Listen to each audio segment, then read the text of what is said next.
Amado Señor, mientras pensamos en el futuro glorioso que le espera a cada uno de tus hijos, amado Padre, rogamos que nos llenes de esperanza, nos llenes de aliento, fortalezcas a cualquier hermano que esté debilitado por la lucha contra el pecado y por el trayecto de esta vida llena de aflicciones y pruebas. Que también, Señor, a aquel que está probablemente cayendo en la desesperanza, que con tu palabra, Señor, le ilumines y que tu espíritu le ilumine para ver con certeza las promesas en tu palabra y que eso le llene de esperanza, Señor. Y para aquel que no confía en ti, que no ha creído en Cristo, que se dé cuenta que no hay esperanza fuera de ti. Fuera de ti no hay ninguna certeza de lo que va a pasar mañana. En Cristo estamos seguros y guardados hasta el día de tu pronto regreso, amado Señor. Así que te amamos porque tú nos amaste primero y damos gracias por el privilegio de servirte y de tener tu palabra. Bendice este tiempo, tu nombre sea honrado en el nombre de Cristo. Amén. Como hemos subrayado una y otra vez a lo largo de estas sesiones, cada creyente es parte de la iglesia de Cristo, el cuerpo de Cristo. Y cada iglesia local es una representación del cuerpo universal de creyentes. Cada iglesia local tiene todo lo necesario para crecer y dar gloria al Señor. Y el Señor le ha provisto a cada iglesia local justamente lo que necesita para traer gloria a Él. La iglesia, como hemos hablado, es una entidad espiritual. La iglesia no es un edificio. La iglesia es una entidad espiritual singular que nació en Pentecostés mediante la venida del Espíritu Santo y será arrebatada antes de la tribulación futura.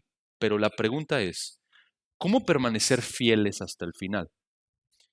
Como iglesia, ¿cómo permanecemos fieles en vísperas o en la expectativa de la gloria futura? ¿Qué debe de motivarme a perseverar corriendo la carrera fielmente, ministrando a mis hermanos y recordándome una y otra vez que soy parte del cuerpo de Cristo? ¿Cómo, cómo soportar las pruebas, aflicciones y luchas y la multitud de ataques mundanos? ¿Cómo perseveras fiel hasta el final? Y la respuesta de la Escritura es que la esperanza futura, la esperanza de la gloria futura, debe de transformar mi vida de tal manera que me ayuda a perseverar aún en medio de las pruebas. Es decir, la gloria futura o la expectativa futura transforma la manera en la que vivo hoy. Si tú estás absolutamente seguro de lo que va a pasar en el momento que mueras, si tú estás absolutamente seguro de la gloria futura que te espera, entonces tu vida actual va a ser muy diferente a la expectativa de esa gloria futura. Piénsalo de la siguiente manera. Imagínate la gloria futura como un faro potente de luz. Mientras caminas en este mundo lleno de tinieblas, si bajas tu mirada y empiezas a ver alrededor, es difícil saber hacia dónde te diriges. Pero si fijas tus ojos en la luz, entonces vas a saber hacia dónde caminas. De la misma manera, la única forma en la que podemos caminar fielmente en medio de las múltiples pruebas y aflicciones que se nos avecinan y que se nos vienen en un mundo caído es con los ojos puestos en la gloria futura. La gloria futura me transforma hoy. Miren, por ejemplo, Primera de Pedro 1, versículos 3 al 5. Ya los hemos leído, pero déjame subrayar un par de cosas aquí.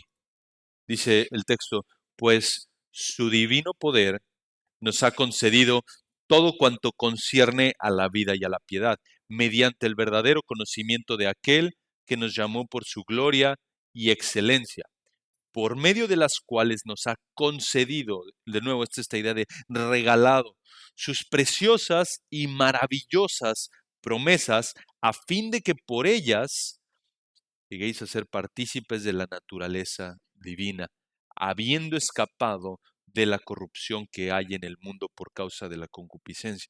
Entonces, estas preciosas y maravillosas promesas me empujan, me alientan y me dirigen a seguir corriendo la carrera fielmente, aún en medio de las pruebas.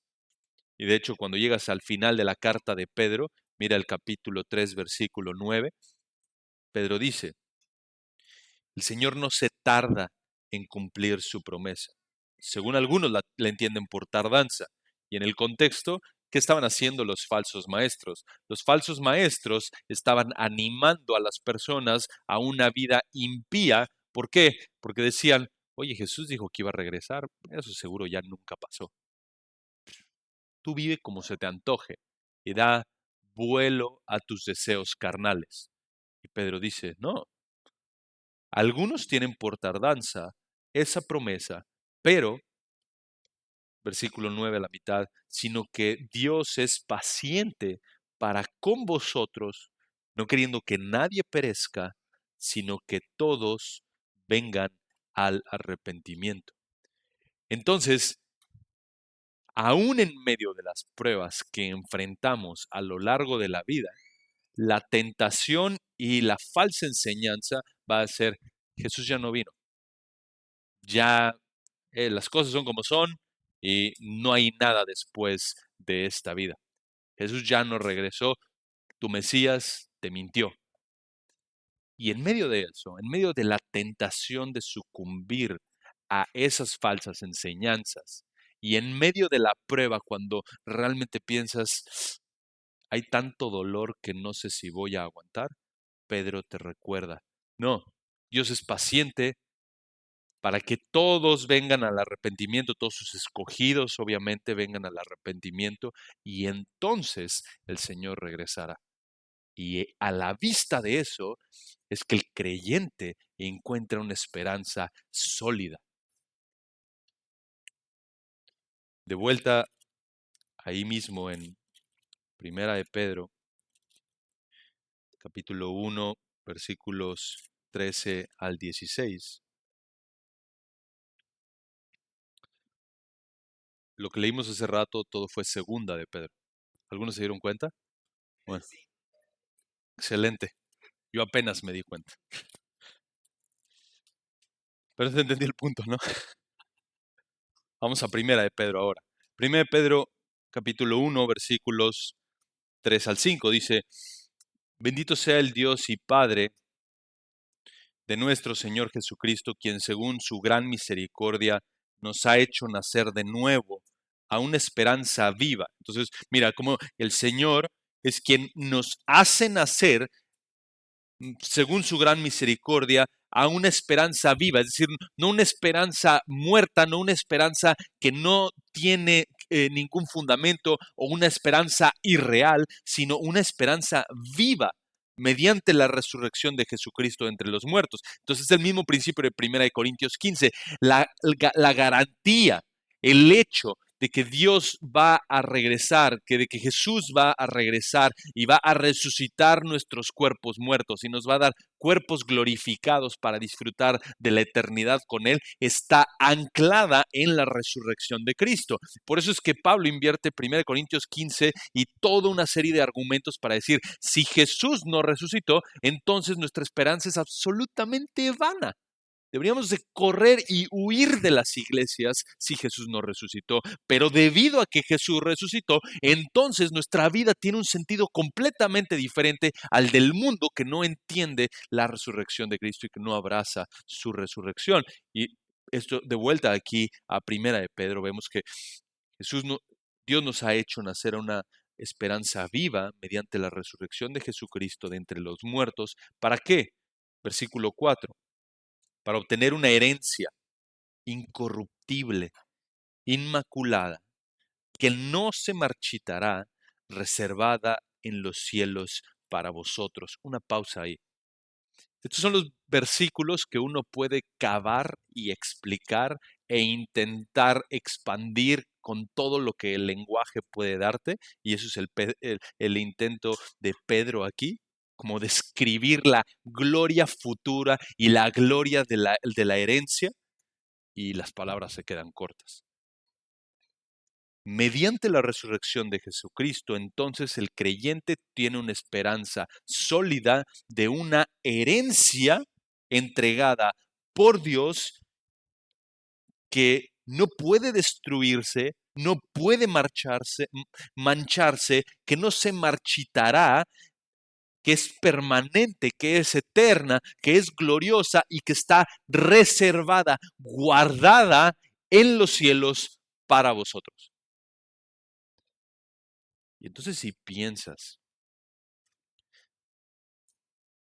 tengo una herencia segura en Cristo, y debido a que estoy en Cristo, nada me puede arrebatar de su mano, entonces, ¿qué más puedo hacer que vivir para Él y para su gloria? Qué deleite pensar que esta herencia que el Señor tiene preparada está guardada. Y luego mira, o sea, el texto es tan explícito, reservada en los cielos para vosotros. ¿Y quiénes son esos vosotros? Versículo 5, que sois protegidos por el poder de Dios mediante la fe para la salvación que está preparada para ser revelada en el último tiempo. Y esto es tan bello, extraordinario. Eso significa que cada persona que está en la categoría del versículo 3, que ha nacido de nuevo, entonces versículo 5 es protegida por el poder de Dios, y digamos que pone dos corchetes, Pedro.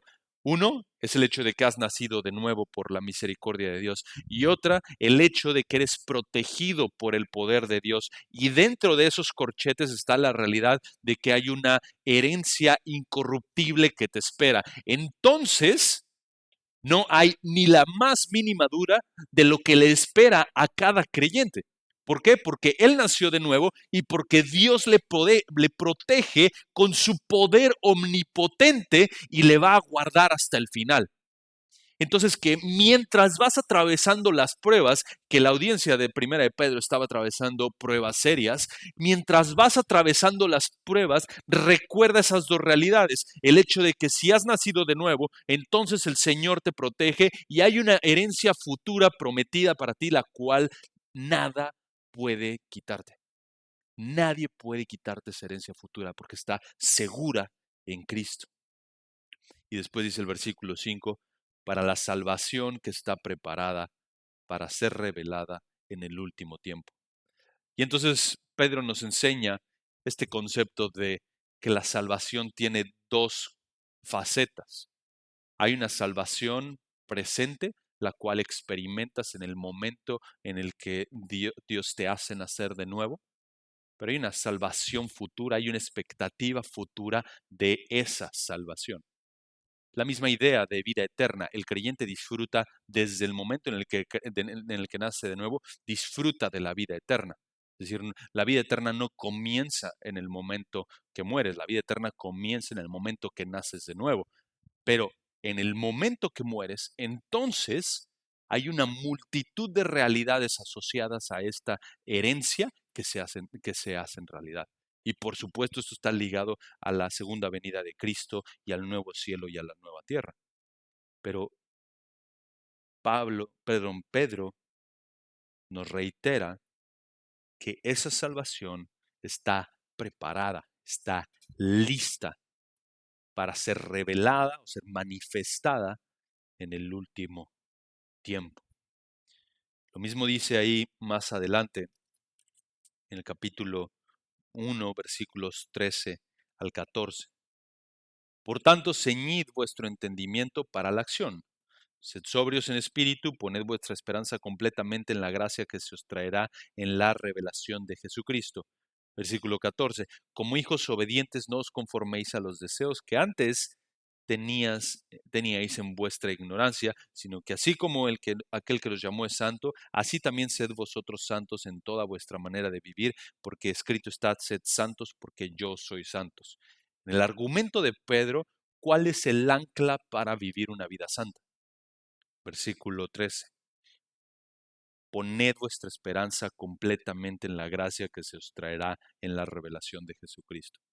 Mientras más pienso en la esperanza futura que me espera, en el deleite futuro que me espera de contemplar a Cristo y de ser transformado con un cuerpo glorificado mediante el cual pueda habitar junto con Él, entonces esa esperanza futura que está conectada a la segunda venida de Cristo, mientras camino hasta llegar a la gloria, entonces mi vida es transformada simplemente por contemplar la futura gloria que me espera.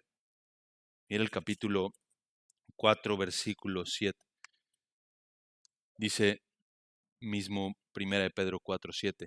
Mas el fin de todas las cosas se acerca. Entonces, el fin está cerca, es la afirmación axiomática de Pedro. Entonces, debido a eso, sed pues prudentes, espíritu sobrio para la oración.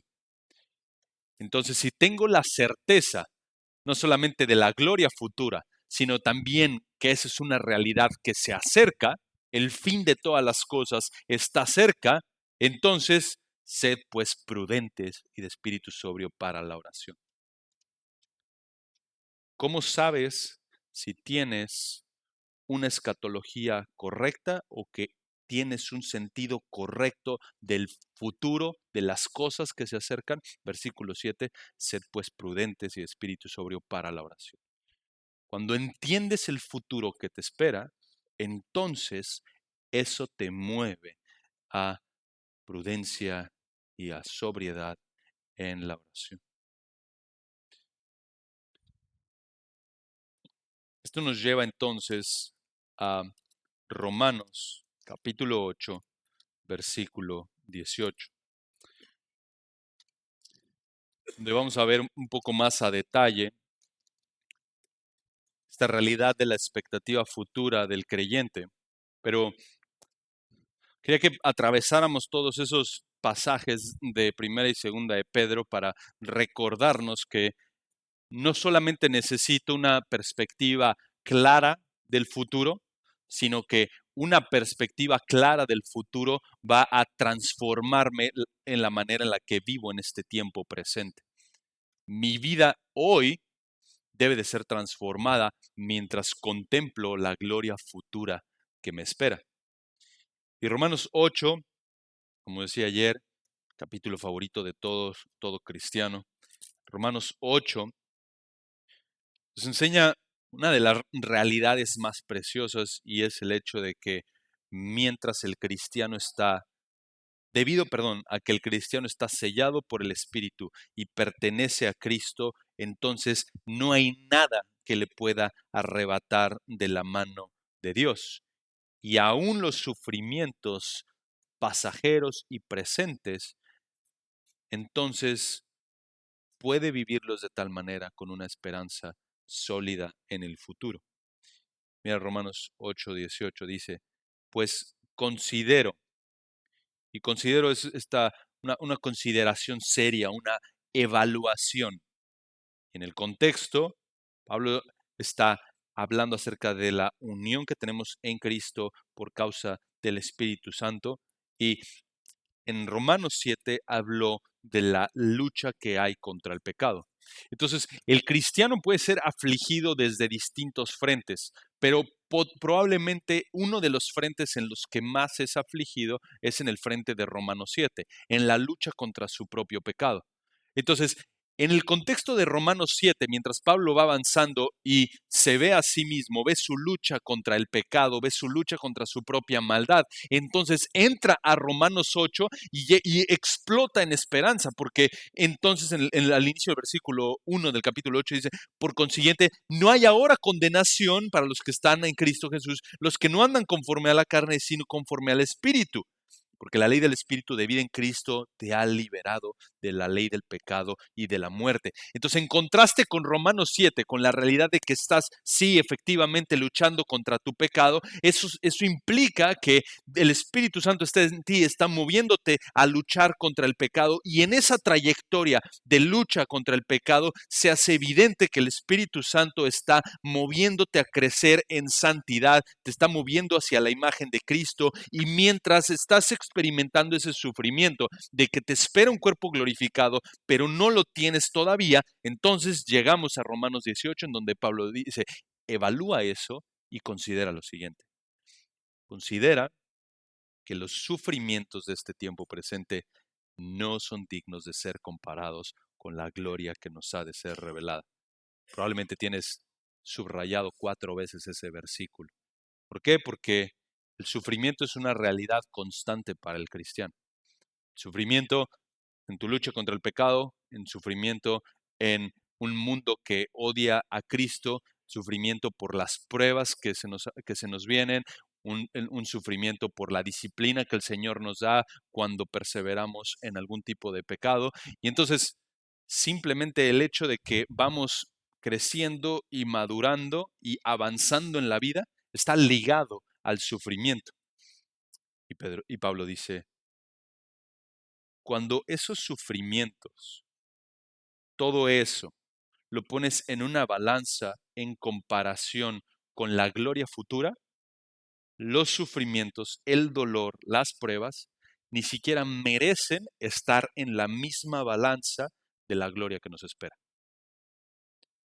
No que la gloria futura sea más pesada, ¿ok? Eso se da por sentado, sino ni siquiera son dignos de ponerse en la misma balanza, porque la gloria futura entonces domina por completo al creyente, le mueve a perseverar y entonces despreciar los sufrimientos de este mundo por causa de la gloria futura.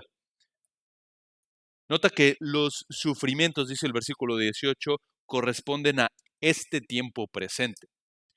Hay un periodo particular de sufrimiento y es este tiempo. En el futuro no habrá más sufrimiento. Y constantemente charlando con hermanos que están luchando con el pecado o están atravesando por una prueba, una de las maneras en las que intento animarles con base en este versículo a perseverar en medio de la prueba es que tienen una oportunidad única de glorificar a Dios perseverando en medio de esa prueba, que no van a tener en la gloria futura.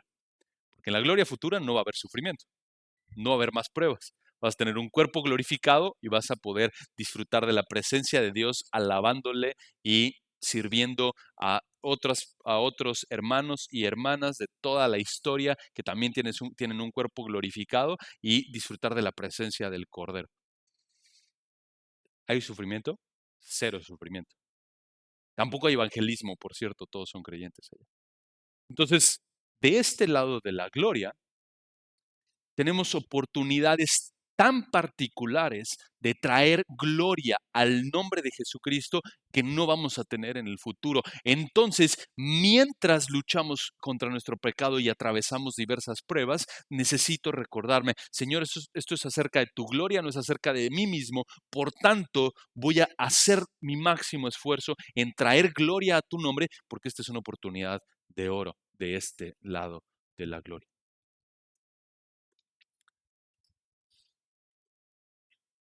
Pablo, por supuesto, fue un ejemplo particular en cuanto a sufrimientos. Él sabía de lo que hablaba cuando dice que consideraba los sufrimientos de este tiempo presente como no dignos de ser comparados con la gloria futura, pero sin duda nuestro amado Señor Jesús es el ejemplo precioso y perfecto de perseverar en medio del sufrimiento.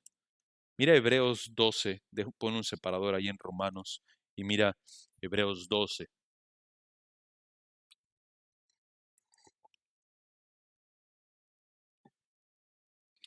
Dice Hebreos 12, versículo 1. Por tanto, puesto que tenemos en derredor nuestro tan gran nube de testigos, ¿quiénes son esos testigos? Los creyentes del capítulo 11. Despojémonos también de todo peso y del pecado que tan fácilmente nos envuelve.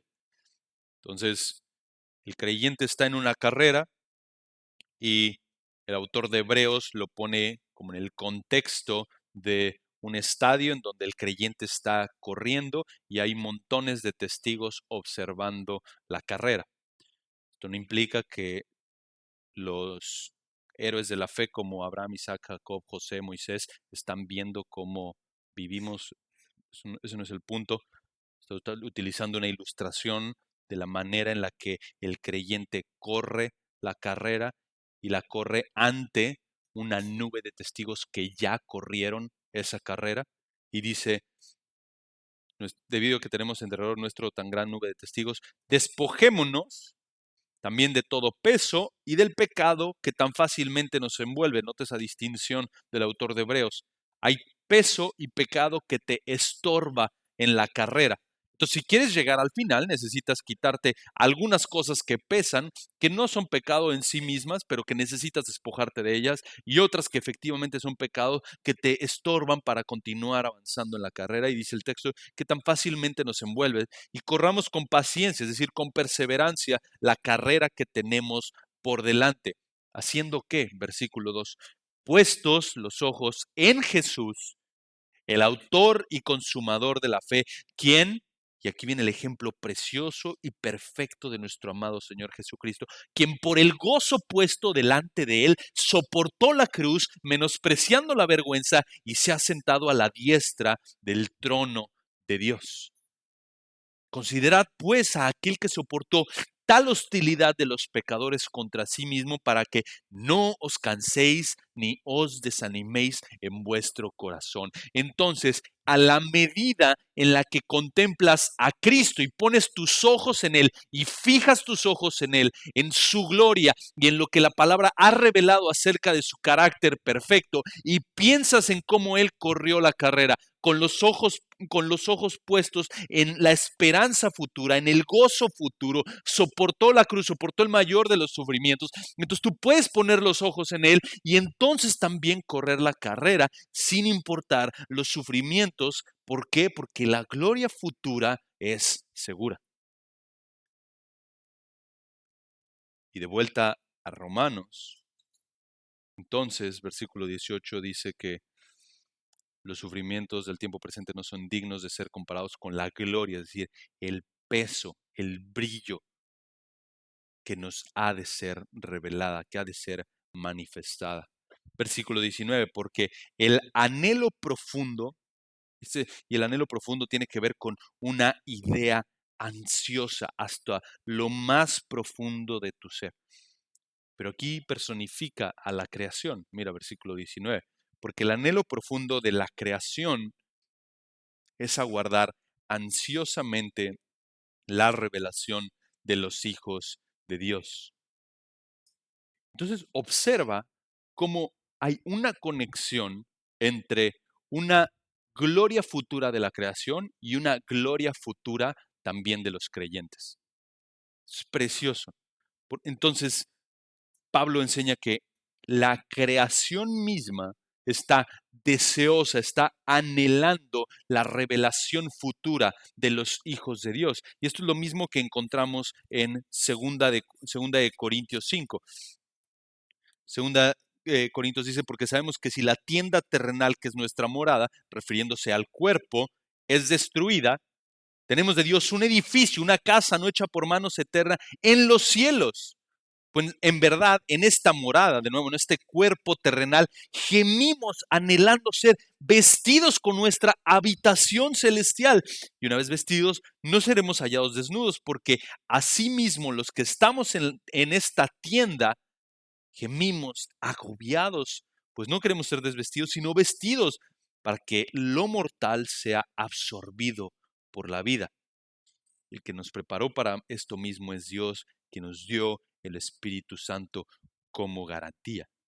Entonces, tanto la creación como el creyente se encuentran con esta realidad de que anhelan el futuro en el cual su creador, tanto de la creación como del creyente, haga una nueva creación, nuevos cielos y nueva tierra, y también al creyente le dé un nuevo cuerpo glorificado, ya sin relación y el estorbo del pecado. La idea de una creación futura, nuevos cielos y nueva tierra, es constante a lo largo de la Biblia. Isaías 65:17 nos presenta eso. Pero la futura revelación de los hijos de Dios también la vemos en Colosenses 3:4. Mira un momento ahí.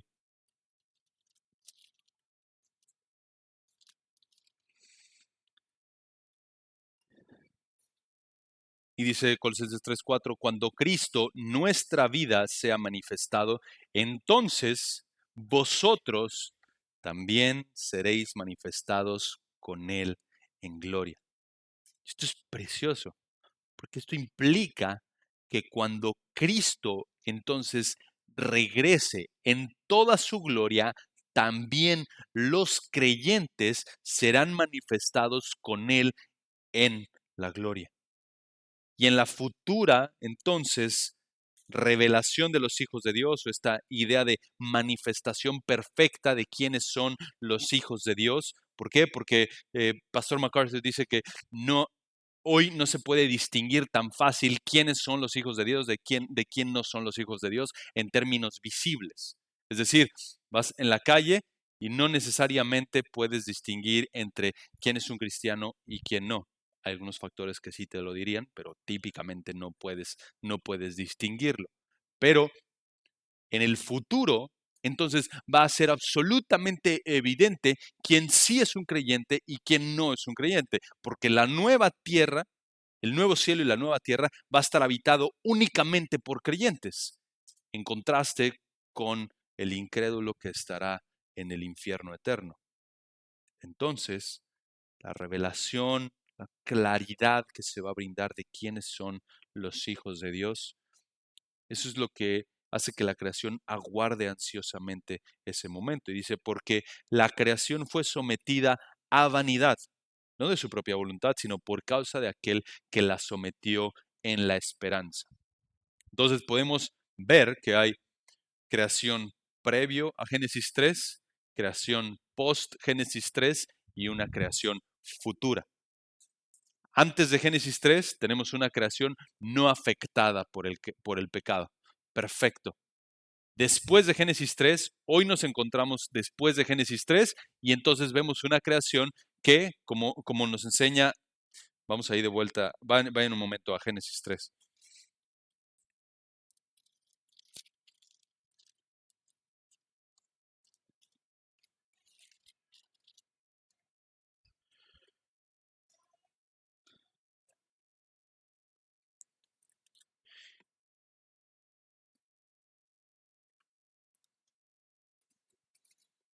Y la manera en la que el Señor cierra la creación en Génesis 1:31 es que lo ve todo, que era bueno en gran manera. Y entonces así es como tenemos una creación previa a Génesis 3, perfecta, sin pecado, todo es bueno en gran manera. Pero luego, cuando llegamos a Génesis capítulo 3, versículo 17, después del pecado, entonces Dios dijo a Adán, versículo 17, por cuanto has escuchado la voz de tu mujer y has comido del árbol del cual te ordené diciendo, no comerás de él, ¿qué pasa con la creación? Maldita será la tierra por tu causa, con trabajo comerás de ella todos los días de tu vida. Espinos y abrojos te producirá y comerás de las plantas del campo, con el sudor de tu rostro comerás el pan hasta que vuelvas a la tierra, porque de ella fuiste tomada, pues polvo eres y al polvo volverás. Y entonces te preguntas, ¿qué tan severa es la caída? ¿Qué tan seria es la afectación del pecado en toda la tierra? Y entonces Génesis capítulo 4 responde la pregunta. El pecado ha infectado de tal manera que dos hombres que tenían la promesa de que un hombre sería la simiente futura, uno está dispuesto a matar al otro y Caín está dispuesto a abandonar por completo y dar la espalda a su creador. Así de severa es la caída.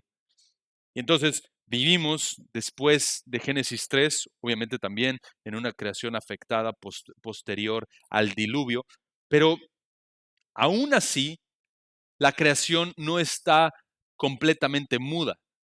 Salmo 19 nos recuerda que los cielos cuentan la gloria de Dios. Y entonces la creación nos muestra de alguna manera la gloria de Dios, en contraste, por supuesto, con la Escritura que nos muestra la revelación de Dios y la gloria de Dios de una manera perfecta y precisa.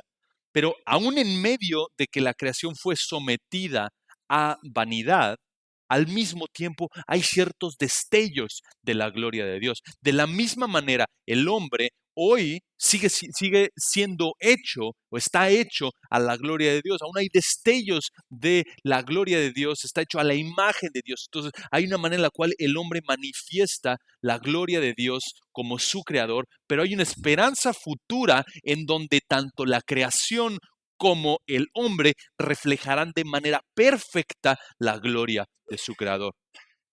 Piénsalo de esta manera. Hoy, tanto la creación como el hombre son, digamos, como espejos rayados, ¿no? Si tomaras una lija y le hicieras así a un espejo y luego intentaras ver el reflejo, se ve todo manchado y no puedes ver con claridad, pero más o menos se alcanza a ver algo. Y después tomas ese mismo espejo, lo limpias, lo pules o lo reemplazas con uno que es imposible de rayar. Entonces, hoy sí vemos algo de la gloria de Dios en la creación y en el hombre, por cuanto tanto el mundo es su creación como nosotros somos sus criaturas. Pero en el futuro, tanto la creación como el hombre van a ser espejos perfectos que van a reflejar en toda su potencia la gloria de Dios. Y entonces, eso nos recuerda que podemos avanzar y podemos correr la carrera que tenemos por delante con paciencia y con esfuerzo. ¿Por qué? Porque habrá un momento que si bien hoy es de manera falible, que reflejo la gloria de Dios, en algún momento en el futuro, entonces la reflejaré de manera perfecta, así como Él es digno de recibirla. Versículo 20, porque la creación fue sometida a vanidad no de su propia voluntad, sino por causa de aquel que la sometió en esperanza, en esperanza. Versículo 21, de que la creación misma será también liberada de la esclavitud de la corrupción a la libertad de la gloria de los hijos de Dios. Entonces, mira de nuevo esta conexión. La gloria de los hijos de Dios, el futuro de los hijos de Dios, está conectado con el futuro de la creación. Esto es extraordinario, porque de nuevo, un nuevo cielo, una nueva tierra sin pecado, habitada por creyentes sin pecado. ¡Qué gozo! Ahora mira cómo dice el texto, de que la creación misma será también liberada. Es decir, no se va a liberar a sí misma, sino que hay un agente externo que es quien la libera. Dios mismo, su creador, le libera de la esclavitud y la corrupción en la que está ahora. Hoy observamos eso, hoy observamos la creación gimiendo y con dolor y está sometida a vanidad por causa de aquel que la sometió. Y eso rompe de inmediato con la idea de los ambientalistas que buscan proteger la naturaleza a costa de todo. No, la naturaleza, el mundo está sometido a vanidad. Espera un futuro glorioso en donde va a ser regenerada. Pero hoy nada puede salvarla. Tú y yo, nuestro enfoque principal, el enfoque de nuestros esfuerzos y de nuestros recursos no debe ser, vamos a mejorar el medio ambiente. Eso no significa que andes tirando basura por todos lados, no es el punto. El punto es que la creación en el estado que se encuentra ahora es irremediable hasta que Dios haga una nueva creación un nuevo cielo y una nueva tierra en donde habitaremos con el Cordero por siempre. Esas mismas ideas necias de proteger la naturaleza a toda costa también están acompañadas de los animales son más importantes que las personas o no tengas hijos porque es peor para el medio ambiente. Y es simplemente ir en contra de la Escritura, y es ir en contra del diseño de Dios, y es ir en contra también de un principio, de una evidencia absolutamente clara como la de Romanos 8, que es el hecho de que sí la creación va en picada, así como nuestros cuerpos también van en picada, pero no se termina ahí la historia. Hay un cuerpo futuro glorioso para el creyente y también hay un futuro glorioso para la creación.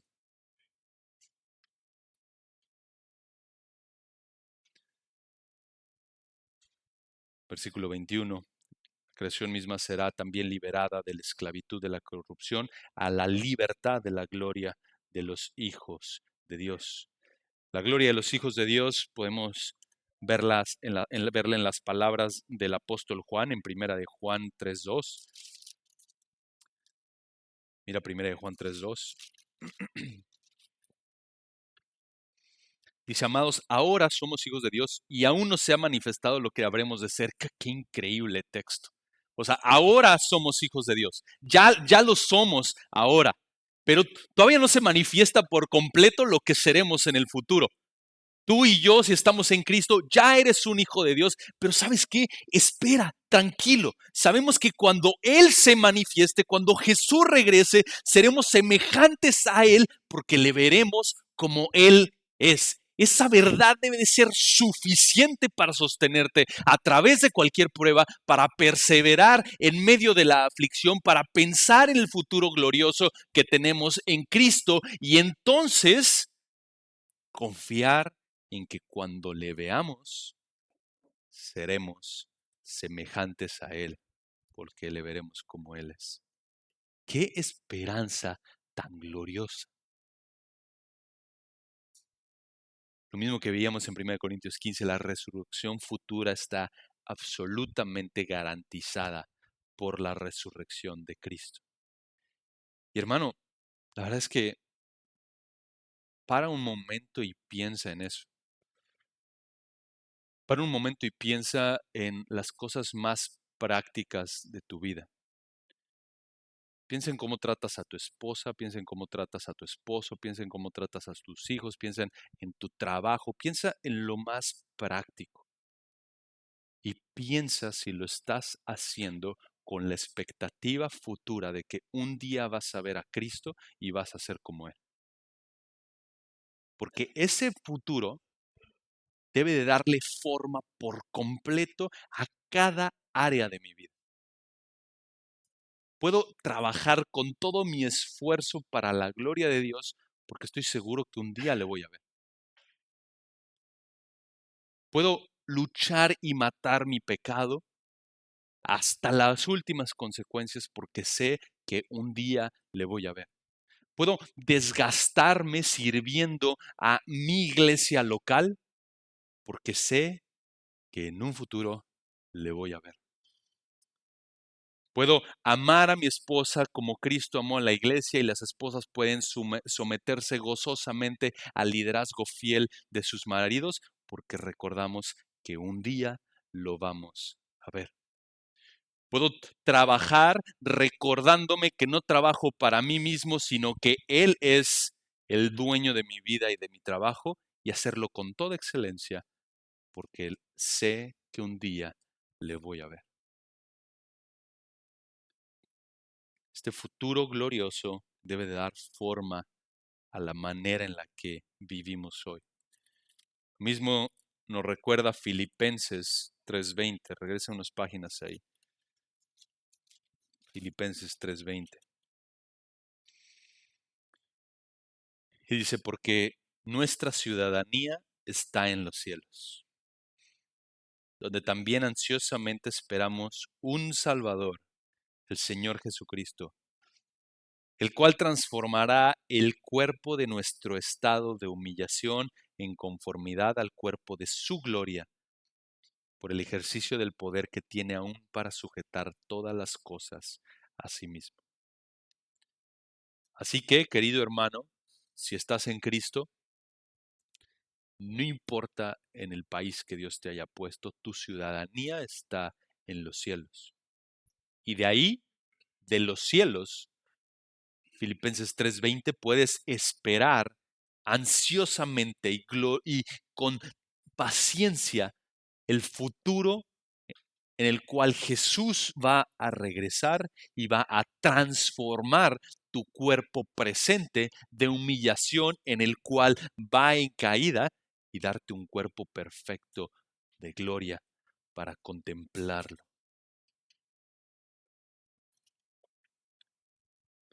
Versículo 22 de Romanos 8, regresen ahí.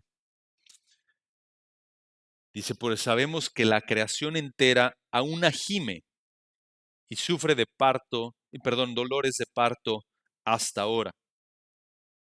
Es decir, la creación entera expresa un dolor presente. Por supuesto, como lo vimos en Génesis 3, produce espinos, cardos, abrojos, y tú y yo trabajamos y sudamos, no solamente en Veracruz, sino también en California. Y la evidencia de que la creación está sometida a vanidad y de que anhela su futura redención, se evidencia, Génesis 3, en que tú y yo trabajamos y nos cansamos. Tú y yo nos enfermamos. Y la creación entera vemos también cómo está dañándose de poco a poco. Pero esos dolores de partos, ese gemir que experimenta actualmente es temporal. Y lo interesante es que esos dolores de parto son justamente la expresión previa de la vida. Eso solamente lo pueden confirmar las mamás. Algunos hombres dijeron amén, pero las mamás son las que pueden confirmar eso.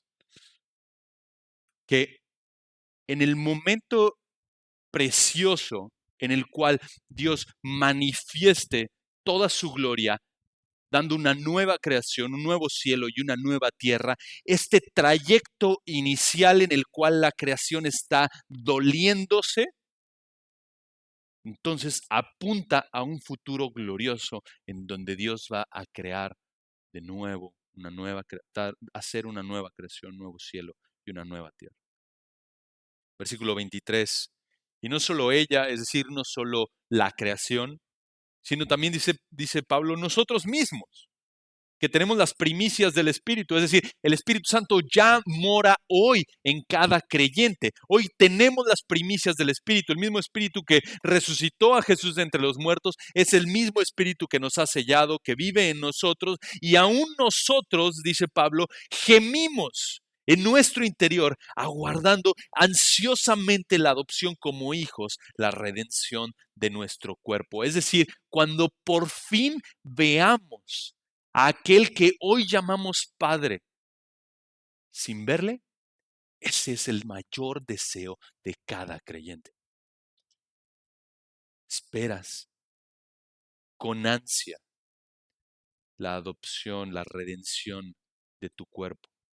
Versículo 24, porque en esperanza hemos sido salvos. Es decir, hay una expectativa futura sólida y segura, y esa expectativa futura es la que, de alguna manera, debido a que tú eres salvo, puedes estar seguro de eso que esperas. Porque en esperanza hemos sido salvos. Pero la esperanza que se ve no es esperanza. Obviamente. Pablo, todos diríamos, de acuerdo contigo, Pablo. Pues porque esperar lo que uno ve, por supuesto. Pero si esperamos lo que no vemos, con paciencia lo aguardamos. Y entonces volvemos al mismo punto. Hoy contemplamos por fe y no por vista. Hoy anhelamos el futuro en el cual nuestro cuerpo actual sea desechado y recibamos un cuerpo nuevo y glorioso mediante el cual podamos contemplar a nuestro amado Señor Jesucristo. Y mientras tanto, por supuesto que gemimos, por supuesto que nos duele, por supuesto que anhelamos y volvemos a la pregunta que les planteaba ayer, que fue la pregunta con la que luchaba cuando era un nuevo creyente. ¿Por qué no solamente morir y ya? Qué delicia estar con el Señor. Pero mientras vamos en este trayecto, entonces esta esperanza sólida nos infunde el ánimo que necesitamos para perseverar con los ojos puestos en aquella esperanza que aguardamos con paciencia. ¿Y qué es lo que esperamos? ¿Qué es lo que aguardamos? Mira Apocalipsis 21.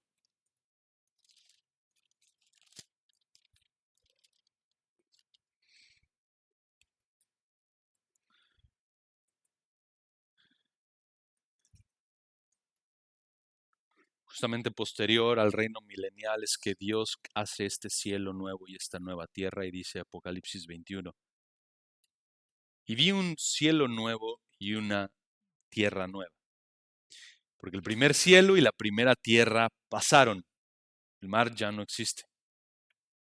Y vi a la ciudad santa, la nueva Jerusalén, que descendía del cielo de Dios, preparada como una novia ataviada para su esposo.